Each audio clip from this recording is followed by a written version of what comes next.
So this young man was asking me about settling down and talking about his relationship very candidly and transparently. And I'm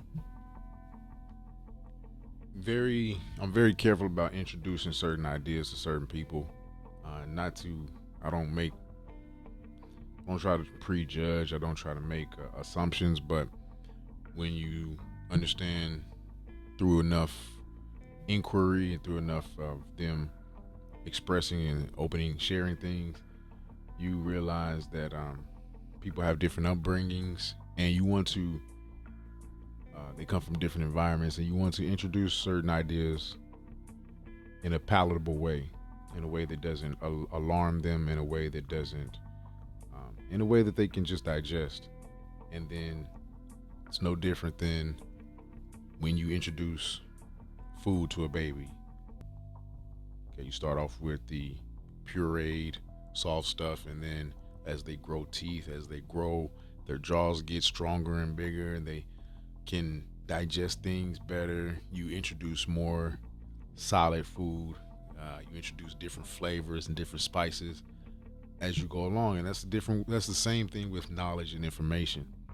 But I did want to express to you, as a young man, if you're listening, the same thing I expressed to this young man, and that is the basic truth that the purest form of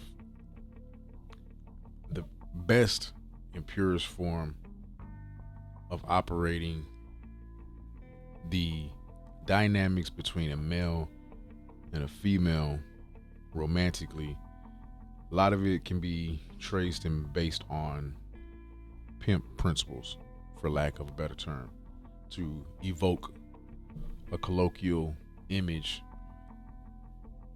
in this word pimp. I say Mac. Is debatable because I've been in real pimp circles, Mac circles, just around real players, real guys of a certain ilk, and it's debatable whether the Mac is superior to the pimp or vice versa, or whether they should even be compared or measured in that manner. A pimp is a pimp, as a Mac is a Mac. By definition, a pimp, I'll say this: a pimp is only a pimp. The pimps that I knew that, or knew of, that were bona fide pimps, that's all they did was pimp to get their to earn their living. They lived off the earnings of prostitution. That is a pimp. That's the definition of a pimp. So, but you have a lot of Macs that will play that role, and there's different levels of Macs to me. Yeah, my definition again, Mac pimp is more. It's definitive. A pimp is a pimp. Macs can pimp. Macs are involved in different activities. Anyway, the reason I said that to him is because, first of all, it's true. And you got to understand that, and I had to break down to him the dynamics of a pimp and his woman. It's based solely, first, on trust. It is based on the idea, it's a total mind switch from the normal square love fantasy relationship, right? Because we know, we look at the statistics, we look at society, and we know that love as it has been conveyed to us on a mass scale is not reality. And we can look to the divorce rates and just the conditions of society, and we can see that this is the case, that something's wrong. Love is not prevailing in society. And so, as a young man, you see this, you see your peers experiencing challenges when it comes to women. You see your parents divorce. You see just the disintegration of the disintegration and the disrespect of love. The word, just to call something love, right? And I'm gonna put up here the definition of love in its different forms, right? But at its essence, when it comes to controlling and operating a relationship, because in a relationship, in a marriage per se, in a relationship between a man and a woman, that's all I speak of because that's all that I know and that's all that I choose to study. Okay, I don't choose to study any other dynamics relationships. Whatever I know about other dynamic relationships is just because simple observation, no deep dives. A heterosexual relationship, man and a woman. That's what I know, because that is the. Anyway, I won't get into that. It's gonna be based for the man to favorably operate his situation, okay, and for pretty much for the relationship to have the best conditions for thriving, for success. The man has to be in the proverbial driver's seat. The man has to run the show. You have to keep driving the vehicle. Okay? You have to steer it as the man. And what I told him is the mindset switch occurs when you understand that she has to make the first sacrifice. And so I explained to him the choosing fee. He had never heard this concept. And I told him, man, if a woman wants to mess with me, especially at this point in my life. Now, every woman is not a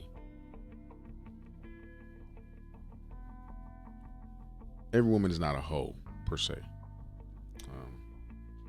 but that is. So I told him about so he had never heard about the choosing fee. So I explained to him that when a woman wants to enter my life at this point in my life, it's going to cost her, because I need to see the sacrifice. It's always in the gynocratic society that is the illusion, that's the simulation. It's part of the simulation. The feminists gynocratic society, that is the illusion of society, or can that has manifested itself in recent years. The onus is on the man to make the sacrifice, the provide for the dates and pay for the dates and do the pursuing, and that is the case to an extent. But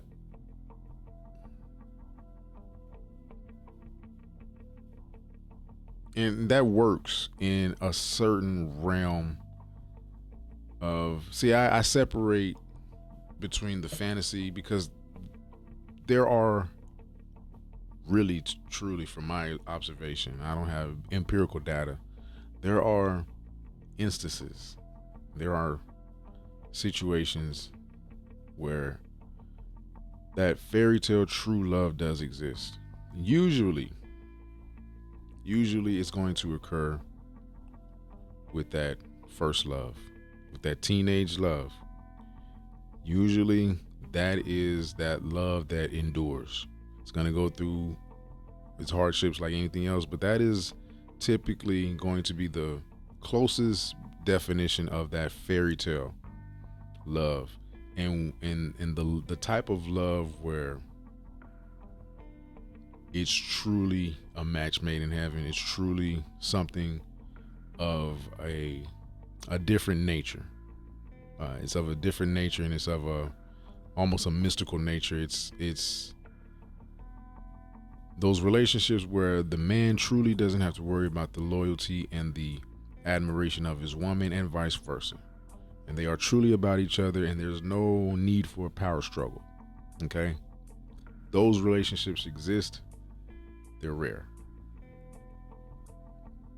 They're rare. Statistically, the numbers wise, percentage wise, I'd say I'd give it up to maybe 10% of relationships can have that dynamic. I've seen that. I have seen that to where it's just this is pure love. There's no power. There's no need for a power struggle. They're agreeable. Their arguments or their bickerings or their disagreements are so minute, and they get over them so well. You see those, and that's beautiful. And I wish that for everybody. But in reality, a relationship has to be looked at as first and foremost as a partnership, a business relationship. We are going into business with each other. Okay? And so it has to be built on trust, and the mind switch is that the man has to make sure the onus is put on the woman to demonstrate that sacrificed that sacrifice for the relationship, and that establishing of the trust, the loyalty. And that's where the choosing fee comes from. Okay? It's it's a totally different mindset. And then from there, as the trust is compounded, as the as the experiences build, the sacrifices continue to be made, it becomes apparent that this woman is really down for you. She's willing to make the necessary sacrifices. She's weathered. She's been tested through the storms, through the tribulations. And that's when you'll see the pimp, the ideal, right? The expression of this this dynamic man and woman.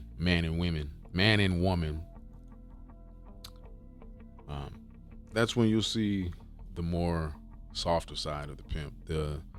Him let his guard down for her a little bit. Him show expressions of love, expressions of gratitude. And that's a totally different mindset, because when a man typically when a man truly knows that a woman that's what a man values more than anything. When a man knows that a woman is truly down for him, and he can trust her, you'll see a softer side of him. You'll see him go out of his way and do things. That's what you'll see.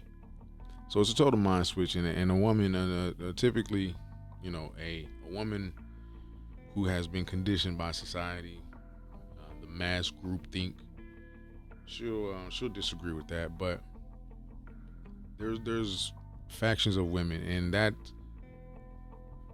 leads into what else I would tell a young man, and what I told him is that most of your trouble is going after the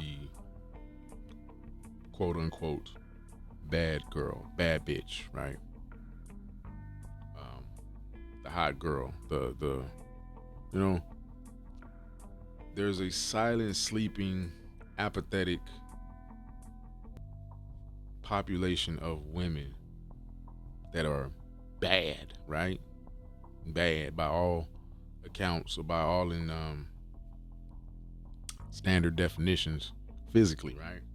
That go to work, sit in the house, maybe hang out with the friends, don't do too much as far as like on a normal basis to go out of their way to look extravagant. So a lot of men may overlook them. Um, they're modest in their appearance, and a lot of men just overlook that. Unfortunately, there's a lot of men that overlook the modest looking woman, and you miss out on some real freaks, or just some real good women, solid women that are looking um, to just be in the orbit of a certain man. Um, and those women they'll choose you, but they'll choose you in a certain way, in a subtle way. So it is incumbent on a man to, as a man of aptitude, charm, and knowledge, to be able to recognize the symbols, I mean the signs, and recognize when you're being chosen, and then take the initiative from there. Not every woman is just gonna come up to you and choose you, slide in your DM, come up to you and ask for your number. Not everyone, but she will choose. She will shoot. She will give choosing signals. And I won't go into different scenarios and the lessons that that's more for the consultations. That's more for different videos. That's more for the Patreon, or whatever have you. But you have, at its basic core, you have the introduction, or you have you're introduced to a person that you've never met before, you've never seen before. You have that interaction, and then you have the interactions, the frequent interactions, and the more frequency, the right amount of frequency of interaction with a woman can work to your advantage.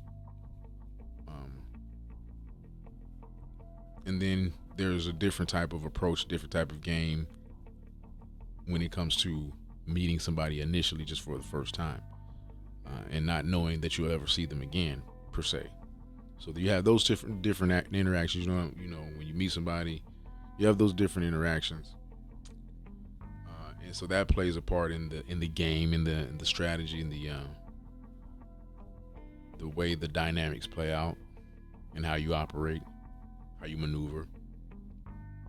But ultimately, it's going to come down to you, first off, internally, having that mind switch that you are the prize. You really are. Because solid men are at a premium. They really are. Okay? Not to say that there aren't good women out there, inherently, but we know women outnumber us. So it's a numbers thing, down to just pure empirical science. It comes down to numbers. Women outnumber us, for one thing. That plays a part. And then, as a man of aptitude, charm, and knowledge, you are of a different caliber because you think different. You think different, and you behave different, and you get different results. You do different things with your time. And so all of that magnetizes different things to you, different caliber of women. And your knowledge is going to increase your ability to discern, because that is the ultimate skill of a young man. A man, period, is to be able to discern. Have that wisdom. Wisdom is the ability to recognize the difference in any situation. You have the knowledge, but now you have to apply it. That's the application. That's the aptitude, that knowledge of discernment. What are you discerning? You're discerning who is the woman for you. Who is the woman I should invest any amount of time in? Your best bet, I told him, and I will tell you as any young man, your best bet is to first off discern and filter out who really likes you from the jump, who is truly interested in you. for you.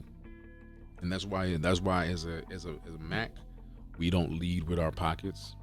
We show that we got class about ourselves. We show that we have things. We show that we have great tastes, refined tastes. But we don't lead with our pockets. We don't. It's whether we're up or whether we're down. You will never know the difference with a Mac. You never will know the difference. Whether I got what I have in my pocket is irrelevant to who I am. First of all, and that's the mindset switch. That's the mind. That's the game that I was pouring into this young man, that I would pour into any young man. That's the mindset switch. Money does not define you. Money is an inevitable outgrowth of who you are. A man of aptitude, charm, and knowledge will not be without resources. He won't. Not for long. It just doesn't happen. As you grow, a man of aptitude, charm, and knowledge will not be without resources. Now, that's not to say that hard times won't hit you. Even, well, to the extreme. I've never seen it. I've never seen just a high caliber player all the way down and out, because a man of aptitude, charm, and knowledge is not without resources. And one of the greatest resources a man can have is his ability to operate with the dynamics of a woman. If I ever, me personally, I've always said this, Lord forbid, if I ever find myself just at the lowest extreme on Skid Row without nothing, right? Pimp C said, I got this face and I got this mind. And with this mind, I got this mouth, and I got, I have resources. That's a resource. And then if I ever find myself down and out, as long as I can get access to shower, which in certain areas, in certain places, that can be a challenge into itself. That can be hard. That's not to just assume I can get to a shower. But if I can get to a shower, if I can get to some basic grooming essentials, utensils, some scissors, some clippers, a straight razor, something. If I can get to groom myself, if I can put on some decent clothes, if I can do that, take care of my hygiene, take care of my appearance, there's no way I will go, just to be modest, just to be very modest, I'll say a month. There's no way I can go longer than a month being homeless. A woman will take me in. You as a man have to get that to that point, physically and mentally, that if all else fails, somehow, some way, as long as I can keep my appearance together and I can keep my mind sharp, keep my spirit about me, and be out in society, I know exactly what I would do. I would hang out in a downtown area, a hotel, buy some coffee, sit there, I can go to Goodwill. If I can go to Goodwill, then I can pick up a book. There's always books at Goodwill.